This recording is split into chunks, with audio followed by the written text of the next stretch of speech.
जय श्री कृष्णा। कैसे हैं आप सभी लोग? होपफुली बहुत अच्छे होंगे। कान्हा जी सभी पर अपनी कृपा दृष्टि बनाए रखे। तो ये क्लिप्स जबकि है जब हम वृंदावन में गए थे और एक राधा रानी ने एक लीला करी थी। अब मैं ये समझ नहीं पा रही थी कि मैं मुझे बताना चाहिए या नहीं बताना चाहिए।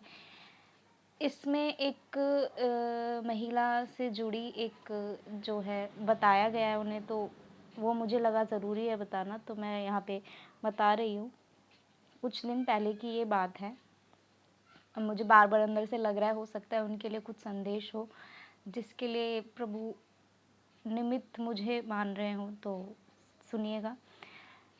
कुछ दिनों पहले मैंने स्वप्न देखा था जिसमें हम लोग गए थे बरसाना में। मैं गई थी और मेरी मैया गई थी। बरसाना पहुँचे हम तो उधर राइट हैंड साइड पे बहुत ज़्यादा भीड़ थी मंदिर के बाहर। तो भीड़ को रोक रखा था, पर मैं अंदर घुस गई मैया के साथ।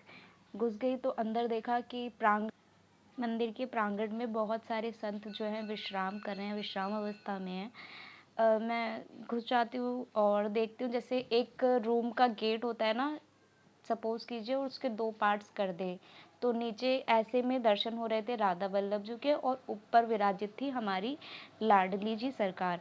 तो नीचे के दर्शन हो रहे थे, मतलब राधा वल्लभ जी के दर्शन हो रहे थे, ऊपर के लगे हुए थे पर्दे, तो दर्शन नहीं हो पा रहे थे।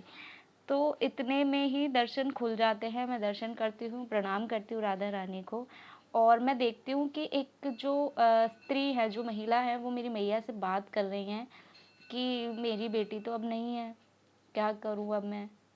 बहुत परेशान है, बहुत चिंतित दिख रही हैं, तो मैं उनकी बातें सुन लेती हूँ। और मैं फटाफट से जाकर, अब देखिए इतना सपोज़ कीजिए कि ये मैं ये नहीं कर रही हूँ, राधा रानी मुझसे करवा रही हैं। तो मैं जाती हूँ, उनका हाथ पकड़ती हूँ और उनको लेकर आती हूँ। वो देखती हैं राधा रानी को, प्रणाम करती हैं। प्रणाम करते मैं बोलती हूँ कि ये तो रही आपकी लाडो, कहाँ गई आपकी लाडो? तो वो जो राधा रानी वहाँ विराजित हैं, वो भाव दे रही हैं कि हाँ, मैं ही तो हूँ, बस मुझे भूलना नहीं कभी। उनके ये भाव रहते हैं और ये बात मैं उनको बता देती हूँ। तो यहीं पर मतलब ये पूर्ण लीला नहीं है, मैंने सिर्फ़ जितना इम्पोर्टेंट था उनके लिए बताना, मैंने उनसे रिलेटेड सारी बातें यहाँ पे क्लियर कर दी हैं, यहाँ पे बता दी हैं। मैं कुछ नहीं हूँ, राधा रानी ने मुझे एक निमित्त माना है। शायद वो जिनके लिए लीला है, जो वो स्त्री है, हो सकता है बहुत अधिक परेशान हो, तो हो सकता है ये संदेश उनके लिए हो और इसका कोई तात्पर्य नहीं है। हाँ, जितनी भी मुझसे रिलेटेड बात थी यहाँ पर मैंने वो हटा दी हैं। मुझे ठीक नहीं लगा शेयर करते हुए, तो जितना इम्पोर्टेंट था मैंने बता दिया, सिर्फ़ इसी भाव से कि हो सकता है कि ये संदेश राधा रानी उन तक पहुँचाना चाहती हों और अगर उन्होंने चाहा तो उन तक पहुँच जाएगा। जिनके लिए संदेश है उनको फटाफट बरसाना जाना चाहिए। तो उनको लाडो रानी शायद बुला रही हैं, तो आप जाइए और राधा रानी से प्रार्थना कीजिए, राधा रानी उन पर खूब कृपा करें। तो जय श्री कृष्णा, राधे राधे।